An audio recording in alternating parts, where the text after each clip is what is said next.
Yes guys, welcome back to another video. Welcome to the George Benson football channel. How nice is it to wake up the day after Chelsea play, having known that we gave 100%, we actually won, we're into the fifth round, the last 16 of the FA Cup. I'm absolutely buzzing today with what we saw from our Chelsea last night, from Pochettino's Chelsea. And in this video today, I want to give you 5 more things on top of the 6 things that we learned from this game, because what this game potentially teaches us is more about the potential of this team than we've seen before. This isn't a case of, well, Chelsea lost to Liverpool and Wolves and it was really bad, then we smash Aston Villa, so the corner's been turned. This is a pivotal moment for us. The only way that this win at Aston Villa can be seen as like a turning point moment is if we consistently offer the same. And when I say consistently, you can't go out there and win every single match 3-1.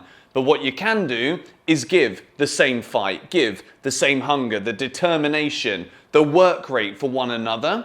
And Pochettino being confident and bold in his tactical decisions, which, credit to the manager, he absolutely was. There's been a few points that have been made from him during the post-match press conference that does kind of get under my skin a little bit, and it's almost as though it's like the reaction of the players and the manager at the end of that game was like, we're not going to get carried away. We're going to walk off, we're going to say job done, good performance, and then we can build on that again moving forward. Pochettino's comments about we've got to get this idea out of our heads that we're the Chelsea team from 20 years ago, we're not that club, that's kind of pissing me off a little bit, because what that's basically saying is, well, 20 years ago, we became a winning machine. That's not going to be us anymore, by the way, but get used to it. No. And this is what Chelsea fans, we don't want to see us spending billions to not win trophies the way that we have before. Because what that does is, if that is the way that we're seen, and it's like, well, we're not the old Chelsea. Yeah, we get that. We're not the old Chelsea, but that's not an excuse. So the moment that that becomes acceptable, then it kind of just lets everyone off the hook for mediocrity. And that has been the issue that we have had with this Chelsea squad, with Pochettino, all season long. It's like we can't seem to get out. Whenever there's an opening, we stay in the middle. Whenever we're in a good run of form, we go and kill it by losing a few matches. And last night could be, ask me like after the next 4 matches, this could be a springboard, because what it showed is exactly what can be done when obvious things start to happen. And when I say obvious, we begin with the pivot of Enzo Fernandez and Moises Caicedo. These two playing together, when you're looking at it, it's like a 4-3-3 / a 4-2-3-1. And one thing I do find very interesting, neither of the players attempted any dribbles during this match. In terms of the duels that they won, between the two of them, they actually only won almost 50% of their duels. Enzo Fernandez not doing any aerial work as you would expect him to in the middle. Caicedo wins 2 out of his 3 aerial duels, and Enzo is doing all of the work on the ground. 5 out of 5 long balls, and of course he scores that magnificent goal, which if he doesn't score that goal, I still think people are talking about Enzo and Caicedo as a brilliant pivot for Chelsea. What I love about their performance was the fact that they stay close together. Conor Gallagher, if we're going to utilise Gallagher, it's because he can do all of the running. He can break into the final third, and lo and behold, he scores a goal. And we've waited all season for it. It's like, all of a sudden, in the first half of this match at Villa Park, every single moving piece of the midfield jigsaw that we've just kind of been like waiting to fit, it just started to fit all in one go. And I think when we move forward here, Mauricio Pochettino has to pick the same team. We must see Enzo and Caicedo with the instruction to stay close to one another again and again and again. Both players with over 90% pass accuracy. They didn't put a foot wrong. And that is against an Aston Villa midfield that has bullied many teams in the Premier League this season. So, when we're talking about that word potential, Chelsea showed it in abundance. We move into the second thing. Nicholas Jackson. It's not a surprise to me, and it's not a surprise to a lot of you, that we saw the best out of Nicholas Jackson last night when he was playing off the left wing. I think it was very bold of Pochettino to say to Cole Palmer, look, false nine, you're going to do all of that linking work between the midfield and the attack. And it's funny how in a game where Chelsea look like scoring every time you get forward, Cole Palmer's not the man with the goals. You got Gallagher scoring, Nicholas Jackson scoring a header. For me, it was not even necessarily the freedom of movement that he had in that first half against Matty Cash, the Aston Villa right back. It was the space that he was creating for himself. And when you've got that balance in the Chelsea midfield where Aston Villa, they're like dogs in that midfield with John McGinn, with Kamara, with, I can't remember the other bloke's name now, but they're literally trying to hound you to win that ball back every time. Chelsea were bypassing that Villa press and getting the ball to Jackson on many opportunities. I'm like, bloody hell, do Aston Villa even have a right back? Because Jackson was in such dominant, prominent positions all throughout that first half. And then the goal. This is what we can see moving forward. Even with or without Christopher Nkunku in the Chelsea team. Dynamic movement. And it's one of those games where, like I said, all of the pieces of the jigsaw that have kind of been like botched together all season, nothing's fitting. It's like you've got no like flat edges, you know, everything is just sticking here, there and everywhere. Last night, all of the pieces of that jigsaw clicked together in one go.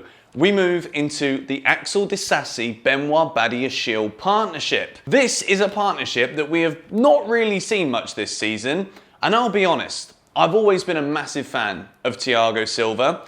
But what we saw difference-wise between Disasi and Badiashile compared to Badiashile, Silva, Colwill, Silva, Disasi, Silva, what we saw is a centre-back partnership that are willing to push up and close that gap between Caicedo and Enzo and the defence. This completely solidified the Chelsea back line.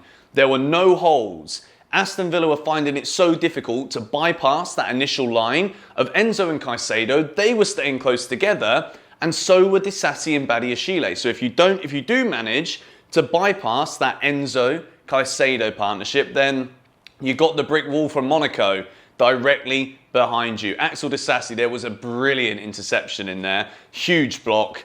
And I just think between the two of them, the fact that they've played over 100 games together is a massive, massive bonus for Chelsea, where we're not just trying to put these players together and hope that they click. There's already a French connection there. And I think moving forward, as much as it might mean that we see less and less of Thiago Silva, it looks to me like that is the natural progression for this Chelsea team to protect that midfield pivot, to make us more aggressive on the front foot when it comes to defending. And as a result of that, we are more solidified. We defended so well yesterday as a unit, and Diaby's goal in the 91st minute, to be quite honest, we were defending so well that it was inevitable that Aston Villa would be pummeling our defence towards the end of the game. Another thing I noticed is we weren't just having shots for like a 20-minute passage.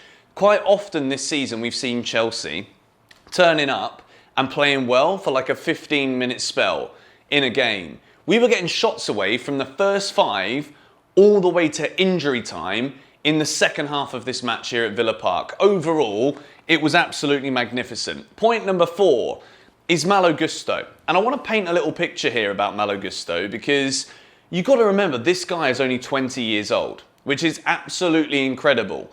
And he's definitely one of the bargains of the Todd Boehly era so far. If we can say a lot about the recruitment's not really been well thought out, it makes all of us look a bit silly when we see how everything just so quickly clicks like it did last night.